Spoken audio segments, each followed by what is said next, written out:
Now, many Canadians were introduced to Katherena Vermette's novel The Break this year through Canada Reads. The book was the first of 5 to be dropped from the list, which, that wasn't a popular decision with many of those who've read it. Certainly wasn't a popular decision even amongst the Canada Reads panelists. The Break is not an easy read. It centers around a sexual assault in North End, Winnipeg, and it's told from several characters' points of view. It's an intergenerational story about the strength of family and women. Vermette is a Métis writer from Winnipeg, and last week she joined the winners of our Canada Reads contest, the Plus One Book Club, at a dinner that we held right here in our Island Morning studio. And here is just a bit of I think it was about a 2-hour conversation they had. Is this your first novel? It's my first novel. Yeah. Yeah. I wrote a book of poetry previous to this and some children's titles. Okay. But yeah, it's the first. And we were discussing earlier, it took you a while to get to the point of publishing it. Is that right? It took a long while. It originally... much of the book was in a collection of short stories that I wrote for my thesis, for my master's. Mm-hmm. And there are a lot of interconnected stories, so my agent had asked me to take about 4 to 6 of these stories and see if I could turn them into a novel. And I thought, sure, I'd try anything once. I love to fail. Actually, I really, really didn't want to because it was going to be an enormous amount of work. So I worked on it pretty steadily for about a year. Just really crafting, and a lot of the characters came up around then. Originally, there was only a very core group of characters, the cousins and the mom, Cheryl, and the girls. So I grew it around that, and then Nancy came in and said, hey, we like this. We're going to support this. I'm really bad at being a disciplined writer. I tend to have writing days where, the planets have to align, and I have to, have a lot of quiet. And I really like to get into something and not have to get out of it. Trips like this are great because you have a lot of uninterrupted time on airplanes, so you can just kind of wander. This book in particular too, because it was super, super heavy. I don't know if you noticed,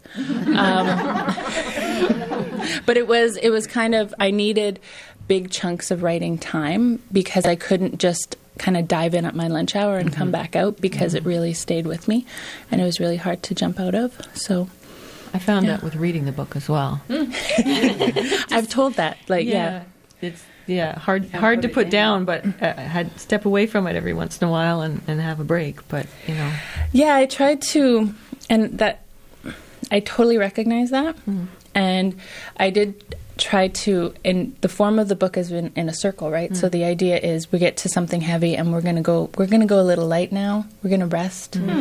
I didn't want to exploit any of the characters. I didn't want to really, I wanted to say what I needed to say and then get out as much as possible because it's heavy enough.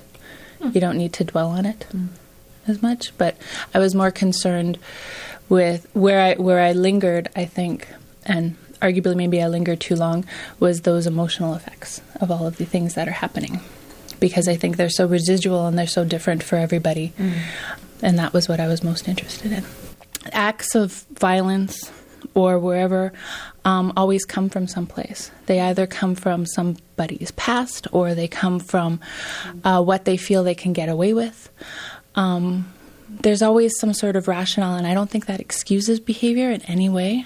I think that everyone must always be accountable for their own actions, but these things come from places. And Phoenix is a person who was incredibly abused in her life, both physically by her stepfather many years ago, but also by the system that was supposed to be in place to care for her. Her family was decimated and not supported, and unfortunately that's something that is all too common. In my province, I'm sure in all provinces. My province has some pretty high numbers of children in care, particularly Indigenous children in care. And those are situations that continue to really affect people. And sometimes the reaction to that is a violent one. Not always, of course. Other people have different reactions. But to have someone be not supported, to have someone be completely isolated at a very young age, to have her only semblance of family being from her gang-involved uncle, and really wanting to be in that world. You know, I do have a lot of empathy for her.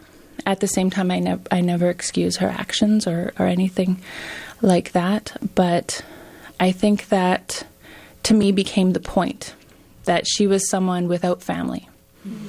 And I think that when families are allowed, and it's it's an allowed thing, I think, in Indigenous communities, because families are torn apart regularly and repeatedly and way too frequently. When families are allowed to grow and thrive, they succeed. And when they don't, they don't. You know, and those children, unfortunately, are not supported in the way they should be. Can I ask about your tattoo? Which one? Feather? Is there? Oh, which one? Are there more? We'll give it to you, Raven. No. Well, this is a feather. I got this done not even 2 years ago.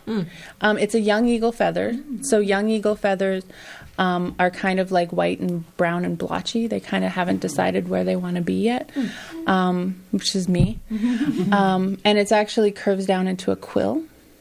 So you got and I'm right-handed, so it's like writer and quill. So it's the stories around feathers are that feathers are gifts. So the feathers you get, whether they're when an eagle flies overhead, in what I've been taught anyway, from where I am from, when an eagle flies overhead, they're wishing you well, and if they drop a feather, they're giving you a gift. And the idea of feathers is they're supposed to be cared for. Feathers are mirrors of the person, so if you have a feather, you take care of it. Feathers also, they can be used in smudge ceremony. Or familiar with smudge? So the idea of smudge ceremony, feathers kind of clear air. So and the more feathers you are gifted, the more blessed you are. That was Katherena Vermette, author of The Break.